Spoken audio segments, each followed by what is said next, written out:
Et vous, comment incarnez-vous aujourd'hui votre leadership ? Voici le thème de mon podcast du jour que j'ai baptisé « Au cœur de votre leadership ».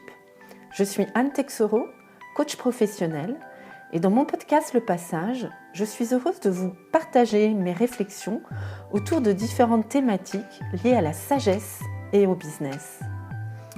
Alors notre thème aujourd'hui, c'est le leadership. Nous avons tous rencontré des situations personnelles ou professionnelles où nous avons fait preuve de leadership. Et je pense qu'il y a en nous une graine de leadership à faire germer.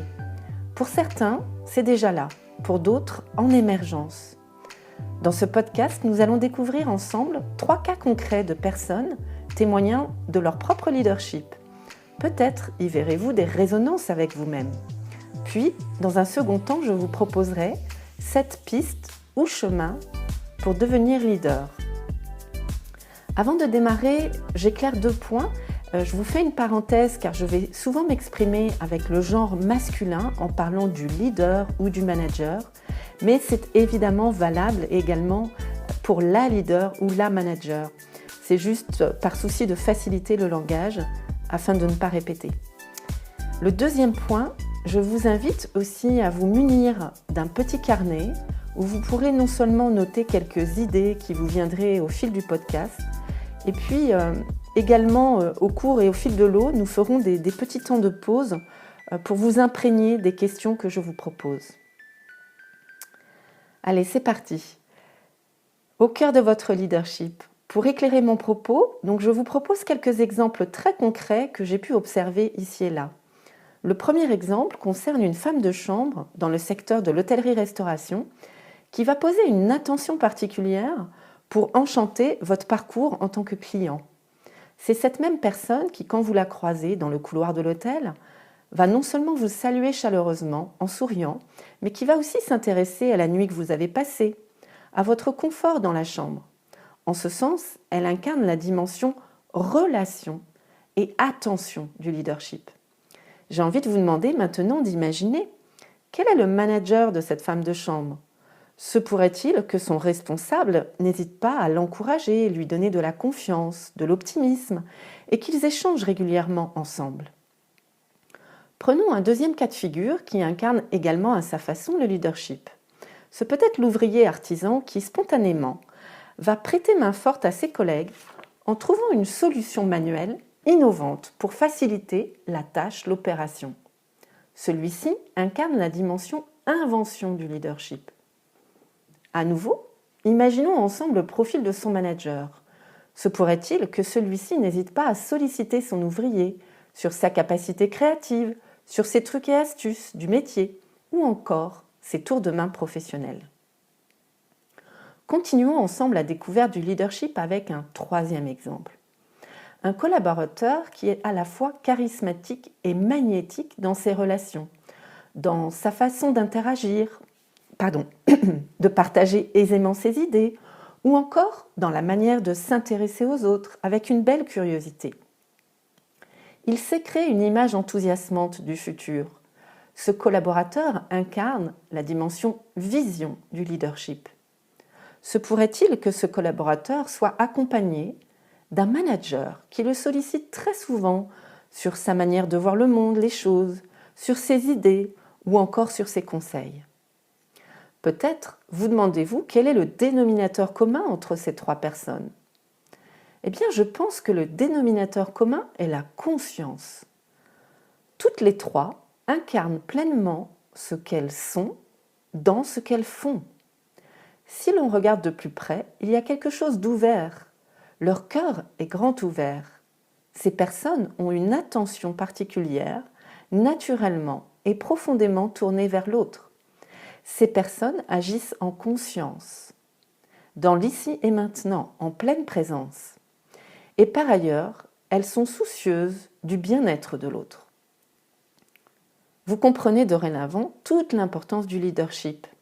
Et cette question du leadership mérite d'être posée, d'autant plus quand il s'agit d'un manager, une personne donc qui accompagne ses collaborateurs et des coéquipiers. Alors, comment est-il ce manager leader ? Ce manager leader incarne idéalement les 3 dimensions que nous avons vues. relation et attention, invention et innovation, et vision. Cette capacité donc à se projeter dans le futur. Mais il incarne également une autre dimension de leadership, c'est celle du sens. Cela n'est pas toujours évident de définir le sens. Alors le sens, c'est quoi ? C'est la capacité à donner les clés de compréhension du monde qui nous entoure. Si l'on regarde de plus près dans le prisme de l'organisation, c'est-à-dire le contexte dans lequel l'entreprise et les collaborateurs évoluent. C'est donc donner les clés de compréhension de tout un écosystème, tout un environnement fait de clients, de fournisseurs, de parties prenantes.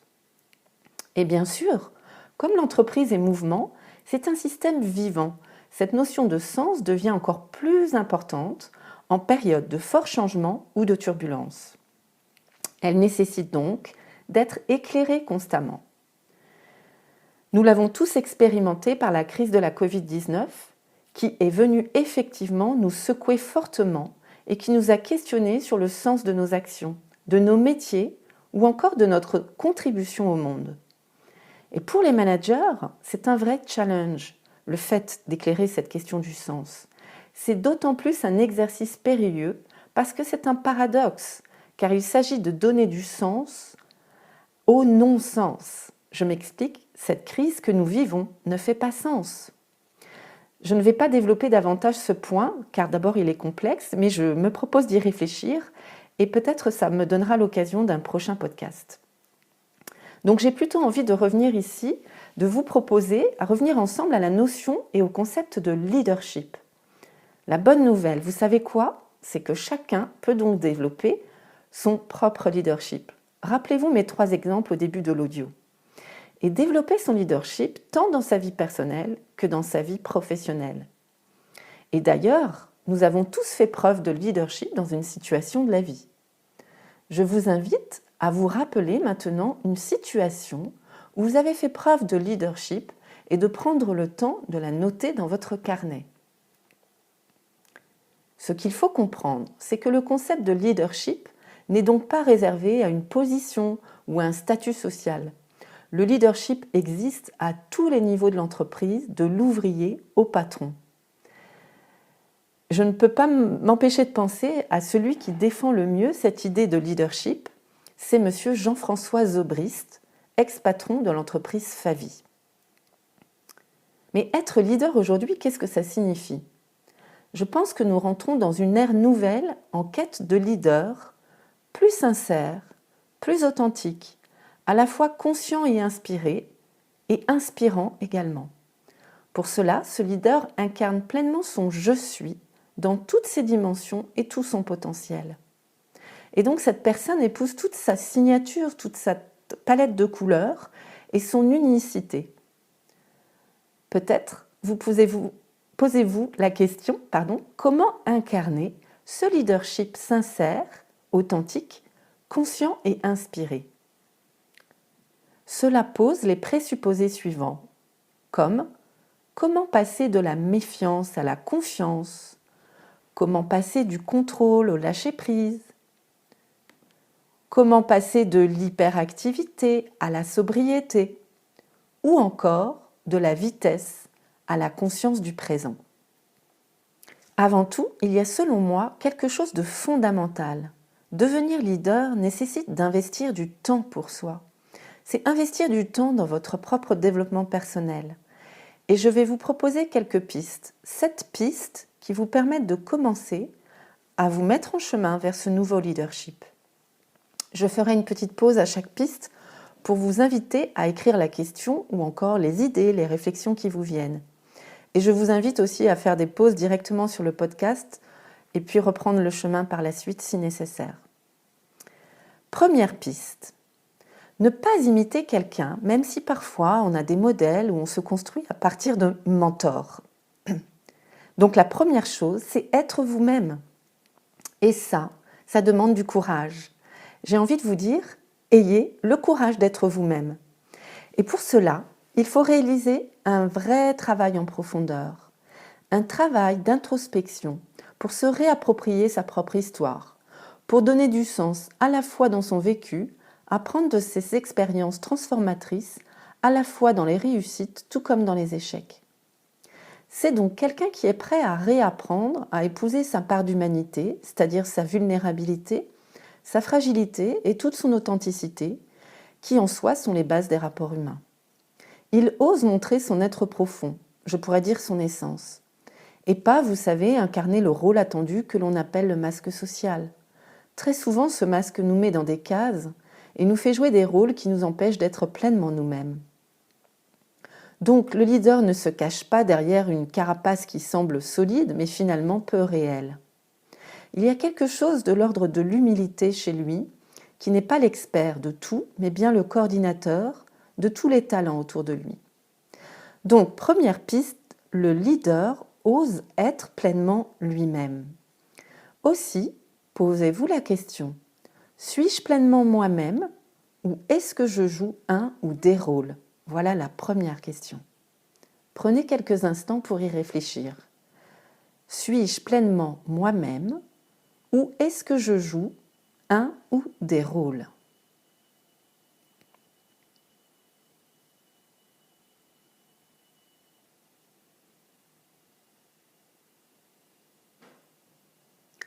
Deuxième piste, c'est une personne qui a compris sa raison d'être ou sa mission de vie, en lien avec les valeurs qui l'animent, et qui place celle-ci au cœur de son engagement entrepreneurial, au service des autres. Il y a un alignement et une justesse entre ce que représente le leader en tant qu'être humain et sa manière de la manifester dans le quotidien, dans ses missions et ses actions. Posez-vous la question, suis-je bien aligné avec mes valeurs et ce que je crée et manifeste dans la matière ? Est-ce bien en résonance avec mon moi profond et mes valeurs intrinsèques ? Je vous repose cette même question. Suis-je bien aligné avec mes valeurs ? Et ce que je crée et manifeste dans la matière, est-ce bien en résonance avec mon moi profond et mes valeurs intrinsèques ?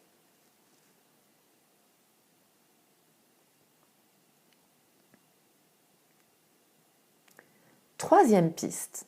Le leader authentique est non seulement un passionné de son métier, mais surtout, il ou elle aime les personnes.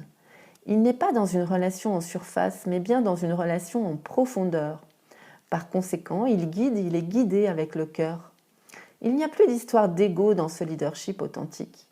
Il n'hésite pas à tisser des liens émotionnels et crée ainsi une relation forte avec ses collaborateurs, basée sur la confiance mutuelle.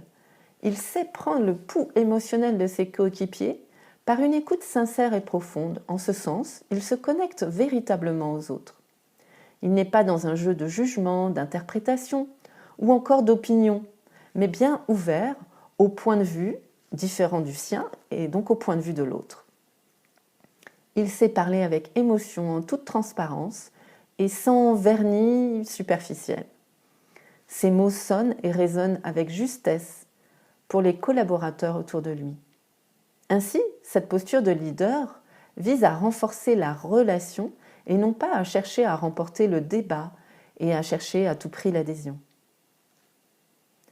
Prenez un temps maintenant pour vous demander si votre cœur guide vos relations et vos interactions interpersonnelles.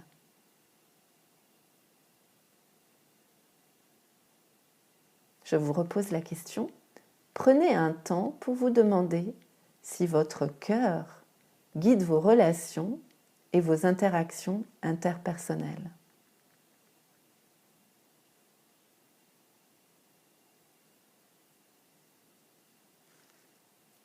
Quatrième piste. C'est une personne, ce leader, qui cultive la notion de plaisir et de motivation dans la vie et dans le travail. Il voit chaque nouvelle journée comme une opportunité pour continuer à être ouvert aux idées nouvelles et à se laisser inspirer. Son plaisir et sa motivation vont infuser et se diffuser tout naturellement autour de lui et susciter par conséquent enthousiasme et élan. Là, maintenant, pensez à ce matin, à votre réveil et demandez-vous quelle était votre humeur du jour ou votre météo interne pour cette nouvelle journée qui démarre.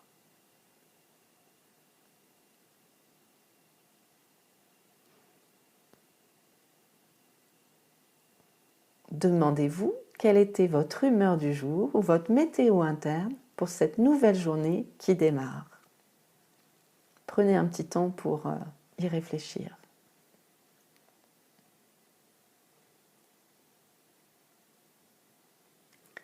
Cinquième piste, c'est quelqu'un qui est soucieux de son équilibre, qui a une stabilité émotionnelle et qui est soucieux également de son énergie de vie.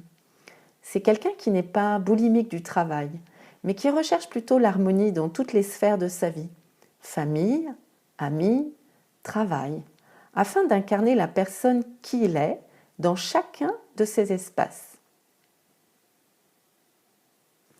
Le leader recherche l'épanouissement dans sa vie et son travail, et par cette conscience, il s'engage dans ce sens, et cela va infuser pour aider les autres à se réaliser également.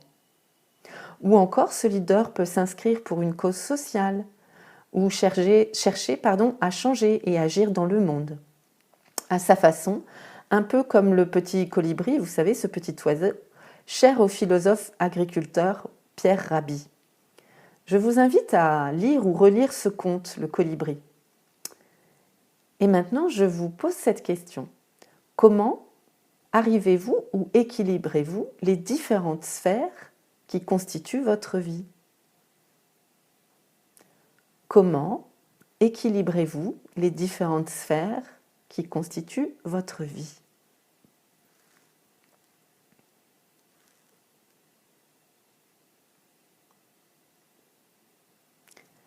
Sixième piste. Le leader, c'est quelqu'un qui n'est pas seul, mais qui a sa propre communauté de soutien. Cette communauté est constituée de personnes fidèles, de personnes de confiance. Là où le lien est très fort, c'est un lien de nature inconditionnelle. C'est-à-dire que le leader peut compter sur ces personnes dans les périodes de difficulté ou encore dans les moments d'incertitude. Concrètement, ça peut être des membres de la famille, des proches, des amis, des mentors ou des personnes rapprochées de son réseau qui pourront amener un regard objectif, non jugeant et distancié, permettant ainsi une prise de recul. Et pour vous, quelles sont les personnes qui comptent et qui nourrissent cette confiance et avec lesquelles vous pouvez vous déposer? Je vous repose la question. Et pour vous, quelles sont les personnes qui comptent et qui nourrissent cette confiance et avec lesquelles vous pouvez vous déposer?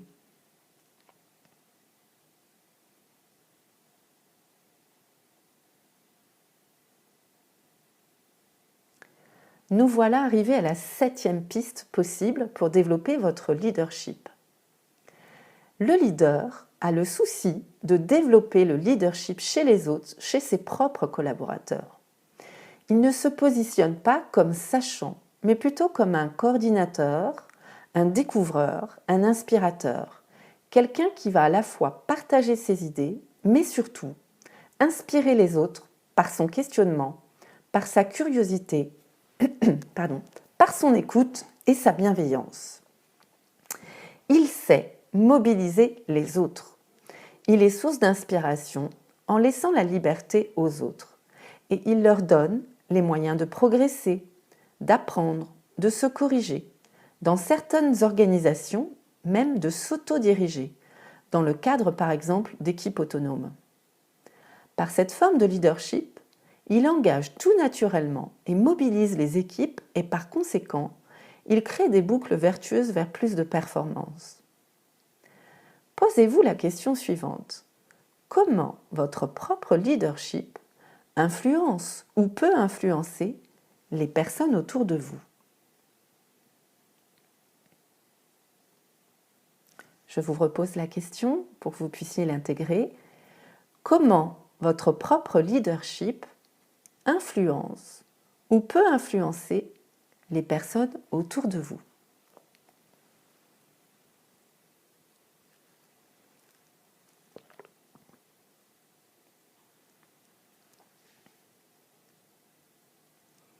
Voilà, nous avons fait ensemble notre tour des 7 pistes. J'ai observé que cette forme de leadership authentique peut parfois se mettre en place dans la seconde partie de vie professionnelle, vers les 40 ans, 50 ans, comme s'il y avait une forme de prise de conscience et que le dirigeant, le manager, souhaite devenir pleinement qui il est. C'est comme si la personne ressentait un besoin fort à l'intérieur et qu'elle n'a pas besoin de se construire par l'extérieur. Vous savez, à évaluer son succès par rapport à des paramètres externes, comme par le pouvoir, la position sociale, la gloire. Mais bien au contraire, elle a envie d'être pleinement qui elle est. Il y a selon moi quelque chose de vertueux dans ce leadership. On ne peut pas être leader uniquement sur la forme, en surface, et non pas sur le fond. C'est un engagement, et le leadership s'incarne alors pleinement au cœur de toutes ses actions dans son quotidien. Voyez ces points clés comme des pistes à explorer, et non pas comme des injonctions, vous savez, il faudra faire comme ci ou comme ça, mais plutôt comme un chemin à découvrir. Aussi, je vous invite à vous déstresser par rapport à l'idée d'être parfait, d'être un leader parfait, mais plutôt de vous poser la question dans cette dynamique, de tendre vers une amélioration, une évolution dans vos interactions, dans vos actions, en vous posant des questions comme « Comment je pourrais tendre vers plus d'ouverture ?» ou « Comment je pourrais trouver plus d'équilibre dans ce que je suis et ce que je fais ?» ou encore « Quel temps je suis prêt à consacrer à cet espace du jeu pour le nourrir davantage et pour le bénéfice de mes collaborateurs et mes coéquipiers ?» Vous avez compris que le leadership est quelque chose qui se partage à tous les étages. Et d'ailleurs, je pense que demain, il y aura dans nos modes de gouvernance de moins en moins d'étages. Et ce sera ainsi plus simple, plus vrai et plus fluide. Et que ce nouveau leader est profondément humain et qu'il incarne toutes ces dimensions. Fondamentalement, vous avez tous cette graine de leadership en vous. Je le rappelle, elle n'est pas liée au poste, à la fonction, mais bien liée à la personne, dans sa capacité à faire éclore cette étincelle lumineuse et rayonnante en elle et autour d'elle. Voilà, nous avons terminé ce petit voyage et j'espère que vous avez apprécié ce chemin et qu'il vous donnera envie de le continuer. Peut-être en prenant un deuxième temps pour écouter à nouveau ce podcast au cœur de votre leadership. À bientôt sur ma chaîne YouTube Le Passage pour un prochain épisode. Au revoir.